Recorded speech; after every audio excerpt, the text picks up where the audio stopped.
হামজা চৌধুরীর অভিষেকের পর থেকেই জাতীয় দলের হয়ে খেলতে আগ্রহ প্রকাশ করেছেন একাধিক বাংলাদেশি বংশোদ্ভূত ফুটবলার। কানাডিয়ান ফুটবলার শামিত সোম তাদের মধ্যে একজন। শামিত শুধু আগ্রহ প্রকাশ করেই নিজের শেষ কাজ করেননি, বাংলাদেশের প্রতিনিধিত্ব করতে বাফুফেকে সব প্রক্রিয়া সম্পূর্ণ করতেও জানিয়েছেন তিনি। বাংলাদেশের হয়ে শামিত যে খেলতে রাজি হয়েছেন তা নিশ্চিত করেছেন বাফুফের সহসভাপতি ফাহাদ করিম। বাংলাদেশের গণমাধ্যমকে তিনি বলেছেন, শামিত আমাদের জানিয়েছে সে বাংলাদেশের হয়ে খেলতে চায়।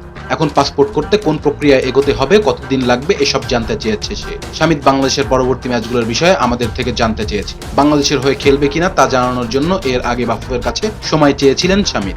এপ্রিলে জানানোর কথা ছিল, তাই বলেই তার সঙ্গে যোগাযোগ করছিলেন ফাহাদ করিম।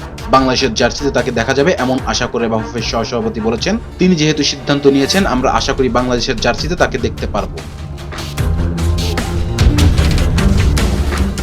শামিতের জন্ম কানাডায় হলেও তার বাবা মা বাংলাদেশী। ফিফার সব প্রক্রিয়া সম্পূর্ণ হলে 27 বছর বয়সী মিডফিল্ডারের তাই বাংলাদেশের হয়ে খেলতে কোনো সমস্যা হবে না। সব ধরনের আনুষ্ঠানিকতা দ্রুত শেষ করতে পারলে আগামী 10 জুন সিঙ্গাপুরের বিপক্ষে এশিয়ান কাপ বাছাই পর্বের ম্যাচে তাকে দেখা যেতে পারে।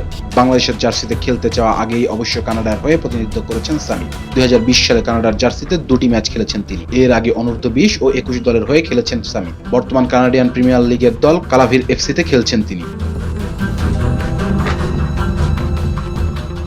Rezon Islam, B sports.